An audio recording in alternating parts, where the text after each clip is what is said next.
Alright, so this is the first video in my attempt to push out to 600 yards with 77 grain 223 bullets. I'm going to be using my Bear Creek upper to do that. Oh, I already got one here. So I'm just taking you all along on the journey. So these have already been cleaned, and right now I'm just full length sizing. Don't make fun of me, I got my own weird little method. I like to rotate it. But I just feel like the pressure starts building up on this cheap little press that I've got. I don't know. I feel like I get a better press when I rotate. I'm less worried about breaking something, but then again, I'm brand new, so I don't really know what I'm talking about. So these have been cleaned, putting a little case lube on, throwing them through the ram, or through the press. This is a Lee Pace Setter 223 Remington die.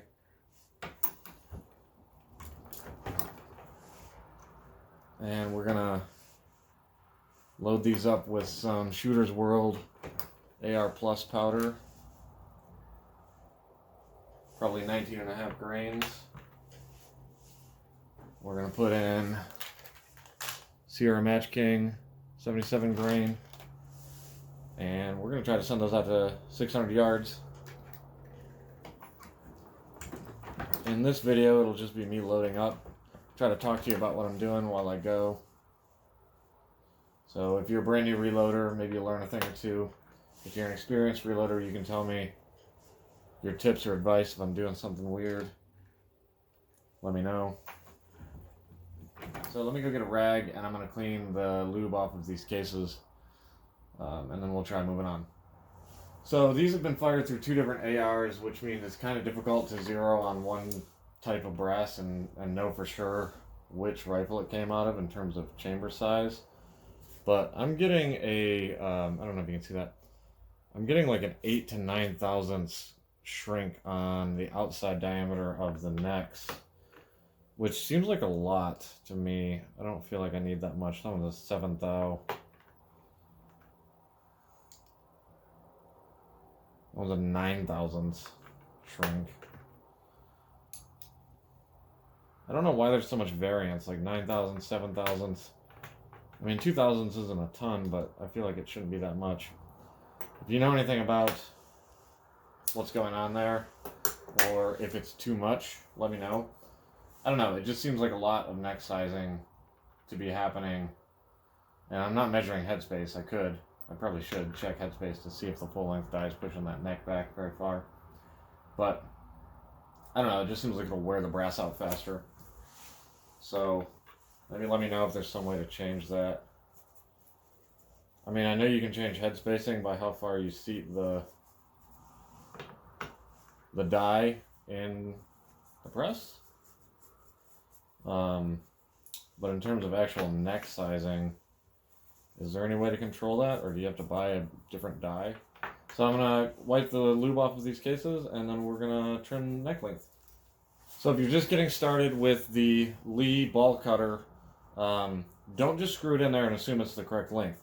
You want to measure the brass and then set this. So look up your minimum case length, which is 1.740 for 223. Put your brass on there, start cutting, and measure. Be careful you don't go past your minimum case length. If you do start getting too close, unscrew the case length gauge a little, which makes the whole thing longer and will increase your case length. If you're cutting and you hear it start free spinning, like there's no resistance, it's not cutting, measure your brass. If it's not where you want it to be, screw it in just a little, cut and measure. Once you get that set up, then you can just kind of go to town on all your brass. I made the mistake when I first started using it of cutting some of my brass too short past usable length because I didn't understand. Maybe that's not the way you normally set it up, but that's the way I found to set it up so that I don't cut my brass too short like an idiot. So hopefully that helps, and I'll get these cut up and we'll check back in. Alright guys, so here's a problem I've been having with the ball cutter. 1.725 rotate it a little. 1.7, or sorry, 1.7435. Hopefully you can see that. 4.4, okay. Now, 1.738, under minimum length, probably still fine, but 1.739, that's 5 thousandths difference. And I did not move any part of the case length gauge. I don't understand how you can keep the case length gauge in the same place and have a 5 thousandths difference on length. Okay, I came up with a theory. If the length from the reference surface to the cutting edge doesn't change, we know that this is always the same length. Which means that the length from wherever the top of the primer pocket is, that this is referencing, to the case neck should always be this same length. However, when you measure cartridge overall length, or not cartridge overall length, case length, you're measuring to the back of the head stamp. So, the difference in length from wherever the top of the primer pocket is, like right here, to the back of the head of the case, if that's different by a couple thousandths from shell to shell, or from case to case, then you'll get a different case length reading, right? So with poor quality cases or mixed head stamp brass, if the depth between the head stamp and the top of the flash hole is different, then the case cutter is going to cut a different length. That's my standing theory. Tell me if I'm wrong. Alright, so the next step in the process for me is going to be reaming the primer pockets. Figure out which one's my small primer pocket reamer. This has been useful for me even on, so apparently with military cartridges, they will crimp primer pockets to keep the primers in tighter for whatever ungodly reason. And so you got to use a reamer to clean out the crimps, otherwise your new primer won't fit. But I noticed that doing it with the large primer pocket reamer on my 6.5 Creedmoor, which is not crimped and doesn't technically need it, just helps the primer seat in a lot better. You'll see later, I'm going to use the Lee Auto Prime Bench Boy. Yeah, anyways, sometimes those primers just don't want to seat real good. So I've been reaming all of them now on all the cases that I load, because it seems to help the Auto Bench Prime be a little bit happier. I was using so much pressure on some of them, I was kind of worried about like igniting a primer or something. So I'm going to clean up all these primer pockets, and then I'll show you, or I'm going to ream them, and then I'll show you how to clean them. Alright, so this little guy cleans up primer pockets. Probably not really necessary on this, but there's two ends, large primer pocket cleaner, small primer pocket cleaner. Put it in there, give it a little back and forth, clean enough. It definitely doesn't scrub them out perfect, but it does get a lot of gunk out of there, I would imagine, after 3 or 4 firings or so. You build up some pretty nasty goo in those primer pockets, carbon deposits, whatever they are. So that helps get them cleaned out. I'm just going to go ahead and do it anyways on these. They probably don't need it, but we'll hit them real quick. On to the next thing. After cleaning primer pockets, I'm going to chamfer the inside and outside of the case neck. So this is the Hornady tool. You don't have to go crazy with it.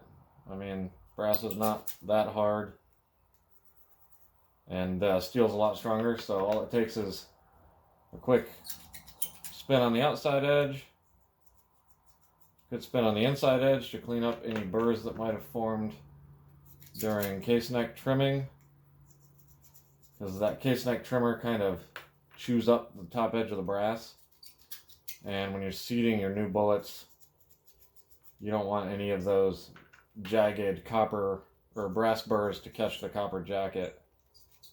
That's going to deform the bullet, it might cause pressure problems. I don't know, it's just going to cause all sorts of trouble. So a quick chamfer cleans up the outside and the inside edges and saves us any trouble we might have. Alright, so now it's time to put some primers in, which I managed to find recently. Got a whole brick. Found them in stock at the local gun store. Got really lucky. Number 4 shell holder for 223. This is the Lee Auto Prime Bench, or something like that is the name of the model. I got 20 primers up here, and to be honest with you, since I've gotten this, I've had a little trouble getting primers to seat reliably. Sometimes they partially seat, and then they get stuck, and it's a real pain, so we'll see if that happens.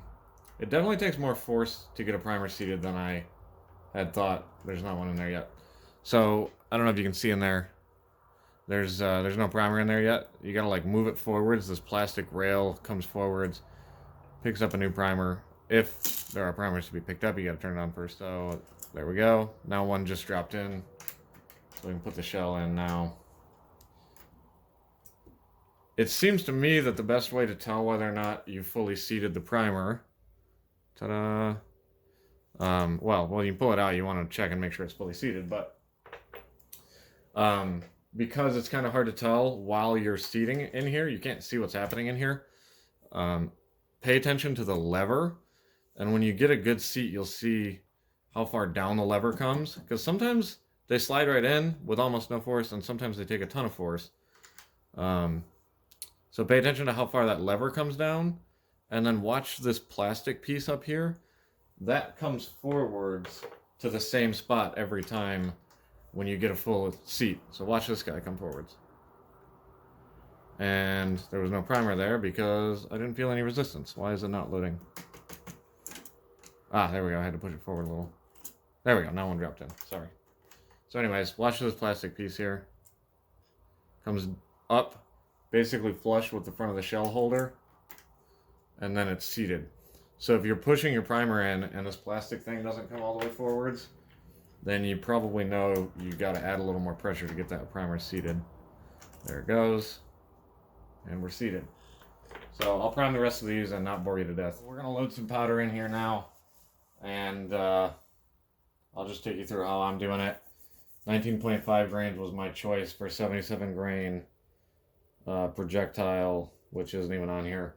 I just found it in the data off of Shooter's World, like manufacturer's load data. I'm using a 1.33 cc scoop, and then adding to it to get up to 19.5 grains.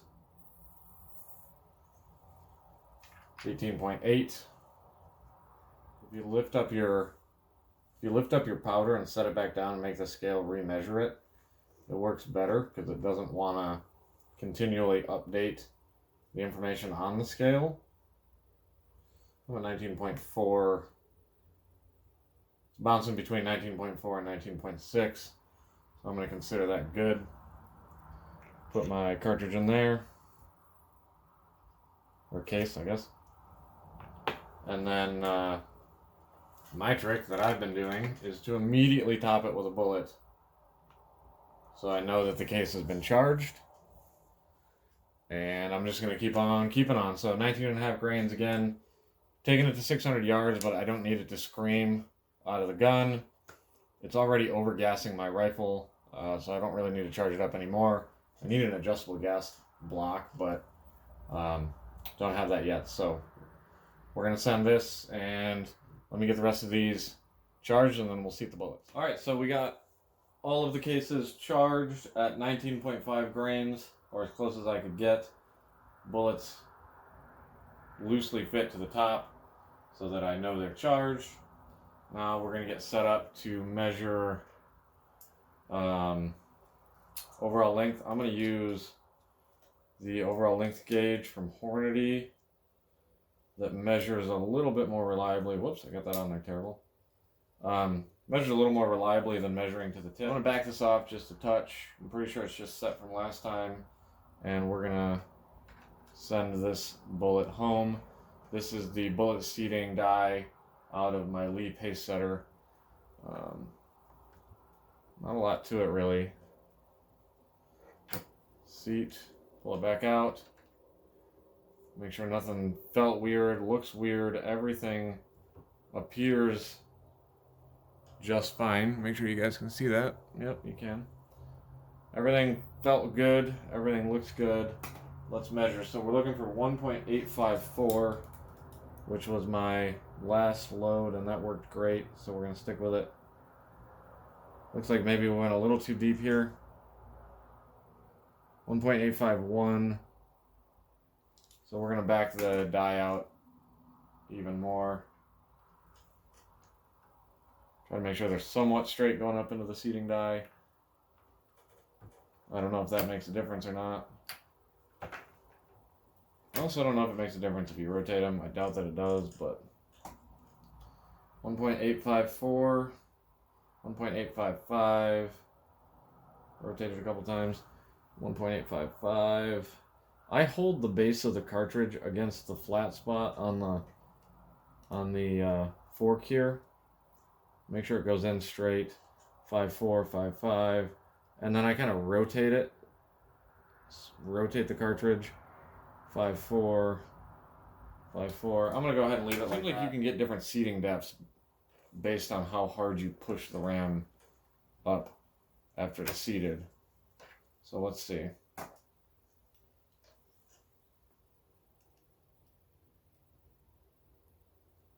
Gotta make sure it's nice and flat on the bottom, otherwise we'll get weird measurements.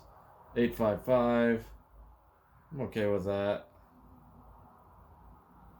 We're going from 4.5 to 5.5, so we're gonna go ahead and call that good. So we're just gonna load these up, and I'll put the clip on fast forward so you can watch me load these.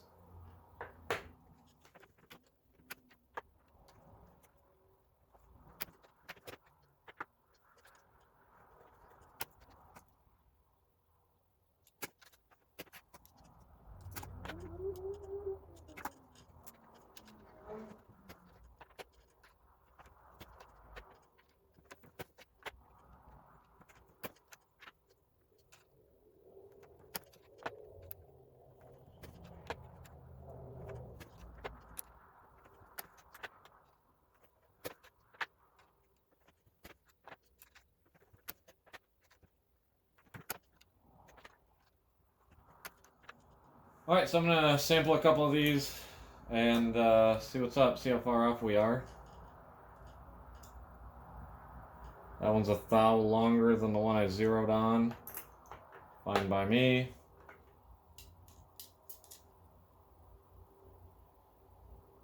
That one's a thou longer than the one I zeroed on. Again, fine by me. And that one's zeroed, so I'd say we're pretty good. I think this one was shorter. It was the last one or the first one I loaded, and the seating die was set a little low. So this one's 3,000 shorter, but I mean, I doubt it makes that much difference really at the end of the day. In my gas-fed AR, with so many other variables, I'm sure that my shooting ability as a shooter is probably worse than the difference that 3,000s will make. So we'll call it good. I'm happy with that. And I'm going to put these in the ammo box. The next video you see should be range testing. Here we go. On the journey to 600 yards with 77 grain Sierra Match King 223. Keep an eye out for that next video. We'll see if we can hit something out there.